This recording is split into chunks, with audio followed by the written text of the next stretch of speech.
some of you have already met Chris Lowney on the previous discussion. He's here as an author of many books published also in Polish. One of them is Heroic Leadership, Heroiczne Przywództwo in Polish, and the other one, the title is different. The English title is Make Today Matter. It was recently published by WAM Publishing House. In Polish, it's Stać się na więcej. I highly recommend those two books. There is one I didn't bring on Pope Francis, which personally is my favorite.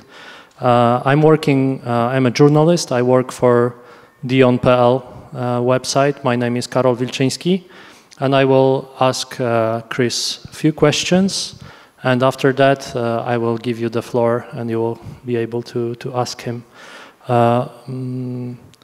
Chris is an economist, and he used to work for JP Morgan, and he's a leadership consultant, and currently he's a vice chair of board of Common Spirit Health, which is a Catholic institution. Yeah.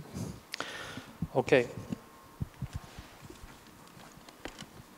Chris, so you have resigned from your job in banking, and now you manage a Catholic institution.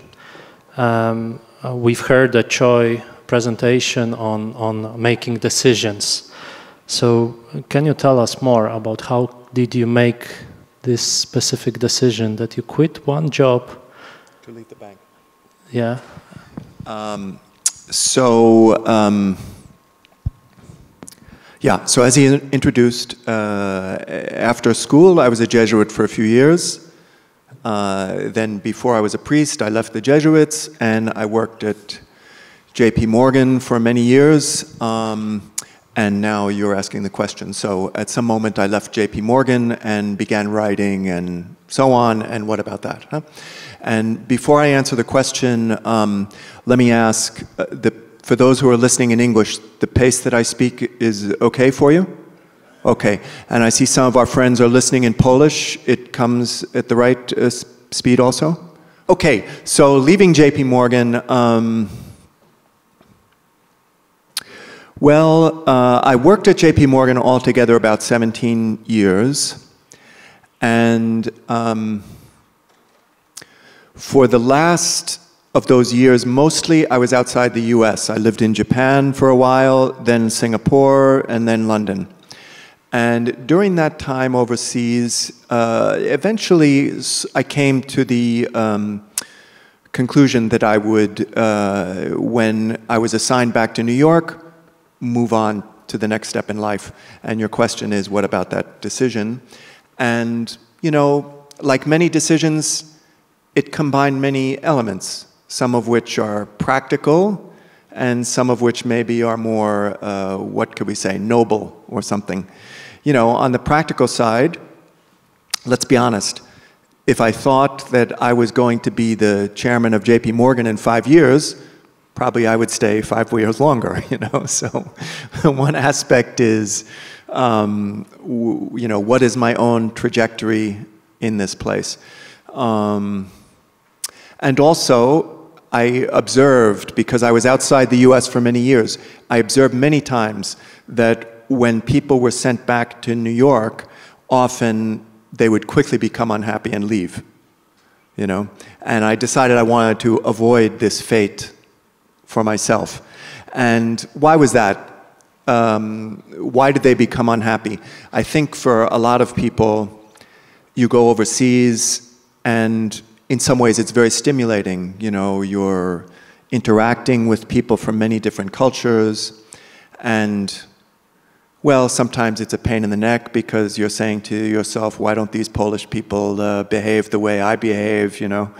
But ultimately, you understand it makes life very interesting and rich to understand your own culture, to understand another culture, to understand how you behave that you think is normal, quote unquote, but it's only American, you know? So many people who were sent from New York to these other offices, had a very positive experience, and then you go back to New York, and once again, you're one person sitting in a building with 10,000 people, and, well, I think people liked me a lot. I know people liked me, the managers. But I also had a very strong understanding that one day, if I die at my desk, people will feel badly, but then they will drag me into the hallway and someone else will be in the desk, you know. So this is the practical side. But now also, I guess the question you're asking is a more profound, you know, what about that? And, you know, I guess I felt I was happy at Morgan. I thought it was good work. But I also felt if I'm 70 years old and the only thing I could say about my life is I worked in JP Morgan for 50 years, will I feel like this is a meaningful way to have used my life, you know? And life had given me the luxury to do other things. And so I felt somehow that I have to take advantage of that to think about a next step in life. And I guess because he's my owner, my publisher, or related to the publisher, somehow he's also asking indirectly, is there any Jesuit secret sauce that you could say about decision making? And I would say this, that one of the things that I think one of the great insights that St. Ignatius has about decision making, and I will say it in a practical way, not in a religious way, is that he says you also have to pay attention not just to facts, here's plus and minus, here's how much money I make, all this, but also what's going on inside here. In other words, I oversimplify incorrectly, but just to illustrate, if you're feeling somehow unsettled, unhappy for a long period of time, maybe this is somehow an indication you have to think about something, you know? And if on the other hand you're feeling somehow some peace, then maybe that's a good indication. And so I took some time to make that decision. In other words, you cannot, his insight would be, you cannot, that doesn't happen in 20 minutes. You know, you cannot say, oh, I have a busy day, let me sit down, see how I'm feeling, 20 minutes later I decided. You know, so one of his ideas is, if you have time, many times in life, we do not have time to make a decision. In JP Morgan, most decisions we had to make in 15 minutes. But in life, should I marry the person? Should I change jobs? We have the luxury of some time, and he says we should use it and pay close attention to what's going on inside you.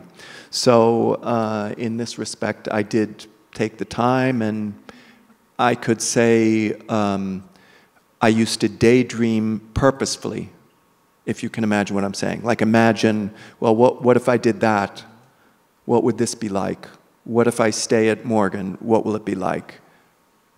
Can you imagine what I'm saying? Like just imagine the different possible outcomes and not just thinking about it intellectually, but also somehow what's going on inside here as I think about these different possibilities. And of course, if some of us are religious people, then if you're a religious person, also to pray about the decision.